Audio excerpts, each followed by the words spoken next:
योद्धा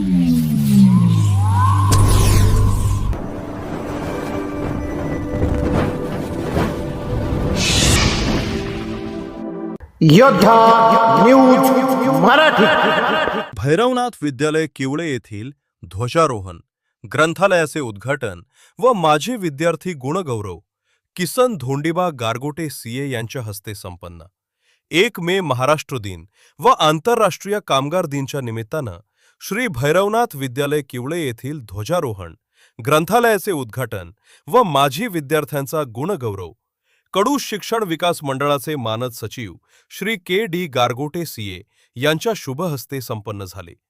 ग्रंथालयाच्या निर्मितीसाठी संस्थेचे अध्यक्ष माणिक कदम व सचिव सुनील शिवले यांनी प्रत्येकी एक लोखंडी कपाट देणगी स्वरूपात दिले व पुस्तकासाठी देणगी भोसरी येथील उद्योजक कल्पेश दोशी यांनी 11,000 रुपये, तर भैरवनाथ शिक्षण प्रसारक मंडळाचे संचालक बबनराव सावळेराम कदम यांनी 5,000 रुपये, तर उपाध्यक्ष सचिन बजरंग कदम 2,500 रुपये, उपाध्यक्ष विश्राम बाजीराव म्हसे 2,500 रुपये, तर संचालक सुरेश साहेबराव म्हसे 2,500 रुपये, संचालक प्रकाश रामराव कड 2,000 रुपये प्राप्त होऊन त्यांची पुस्तके खरेदी केली. 150 पुस्तकापेकार अधिक पुस्तके सचिव सुनील शिवले यांनी दिली. तसेच सद्गुरू संस्थेचे संस्थापक सचिन नामदेव म्हसे, संजय कुटे यांनी पुस्तकाच्या स्वरूपात विद्यालयास मदत केली. संस्थेच्या हॉलमध्ये आजी माजी विद्यार्थ्यांचा गुणगौरव कार्यक्रम संपन्न झाला.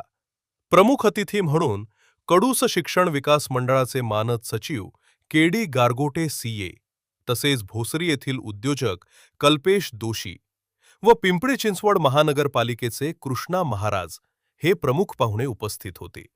तसेच संस्थेचे अध्यक्ष माणिक कदम, सचिव सुनील शिवले, उपाध्यक्ष सचिन कदम, संचालक प्रकाश कड, संतोष साळुंके, सुभाष शिवले, विनायक म्हसे, संचालक मनोहर कदम, संचालक चिंधू शिवलकर, सुभाष शिवले, संदीप चौधरी, विनायक म्हसे, कवी संतोष गाढवे, सरपंच जयमाला कड उपस्थित होते.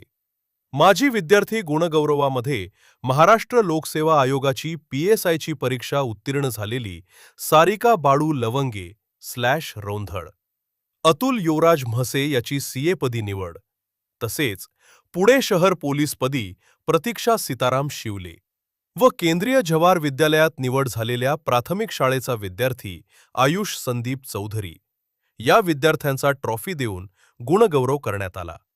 तसेच 8वी व 9वीच्या पहिल्या 3 क्रमांक प्राप्त विद्यार्थ्यांना गुणपत्रकासह एक पुस्तक भेट देऊन गौरव करण्यात आला.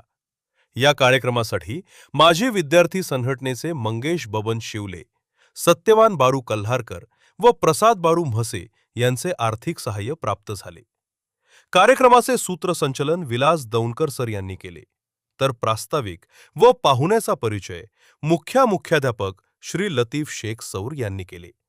आभार खंडेराव अरगडे यांनी केले. या बातमीचा आढावा घेतलाय शेख सर यांनी.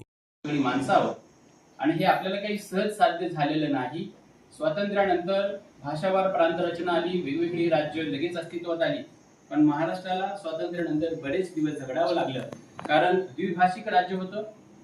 मुंबईचा विषय होता, गुजरातला मुंबई द्यायची का महाराष्ट्राला द्यायची. महाराष्ट्र एकीकरण समिती तेव्हा अस्तित्वात आली आणि आज आमचा प्रयत्न असा आहे, गावातली युवा पिढी ही फक्त सुशिक्षित न होता सुसंस्कृत व्हावी आणि वेगवेगळ्या या ठिकाणी लेखकांचं वाचन करून त्यांच्या माध्यमातून विचार घेऊन स्वतः प्रकट व्हावी, यासाठी आम्ही सगळ्यांनी केलेला हा काम आहे.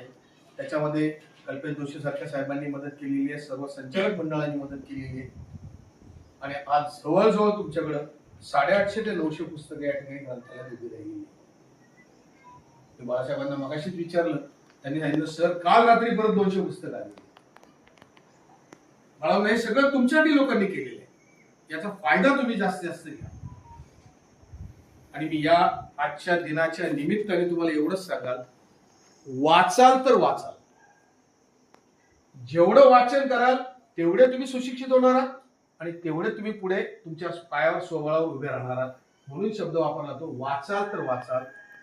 आजच्या दिनाच्या निमित्ताने एवढंच सांगतो. पुनश्च एकदा मी या सर्व मान्यवरांचं अभिनंदन करतो, आभार मानतो.